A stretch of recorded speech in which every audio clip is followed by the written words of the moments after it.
What's up mga ka-Big Bites? Brazil nag-back out na, Gilas papalitan daw sila.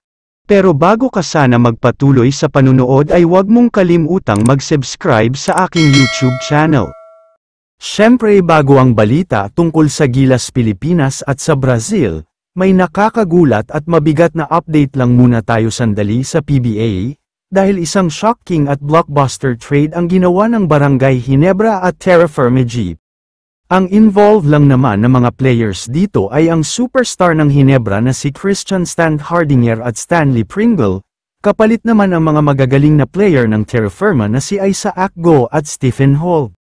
Lahat talaga ay hindi pa rin makapaniwala sa blockbuster trade na ito, dahil walang kahit na sinong fans ang nag-expect na bibitawan pala ng Ginebra ang kanilang superstar, at kadalasan pa nga ay MVP at BPC contender kada conference na si Stan.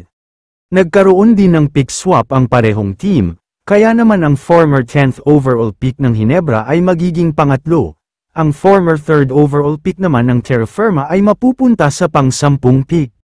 Samantala, mukhang sobrang punong-puno ng breaking news ngayon sa larangan ng basketball, dahil naglabas ng balita ang ibang mga source sa social media, at sinasabing magba-back out na daw itong Brazil sa Olympics.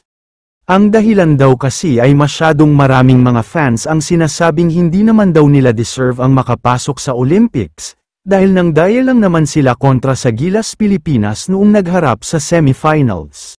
Mukhang pati nga daw ang FIBA ay hindi pumapabor sa kanila, kaya bago pa man magsimula ang Olympics ay posibleng mag-back out na daw sila at hindi na sasali dito. In short ay magpapa-disqualify na lang daw sila. Ito ang mabigat sa balitang ito, dahil kung totoo man ang balitang kumakalat at maging final na ang desisyon ng Brazil, nasa Latvia at Gilas lang ang kukunin na kapalit, pero 90% ay Gilas ang kukunin dahil mas mababa ang losing margin nila. Pero kung ako ang tatanungin, sana nga ay mag-back out na ang Brazil sa Olympics at ipalit ang Gilas.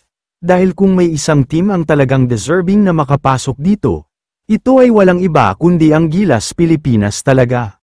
Pinaghirapan nila ng husto ang OQT para lang makapasok sa Olympics, sila din ang sinasabing best team na naglaro sa OQT sa Latvia, kaya sana ay sila na talaga ang piliin ng FIBA para lumaban sa paparating na Olympics.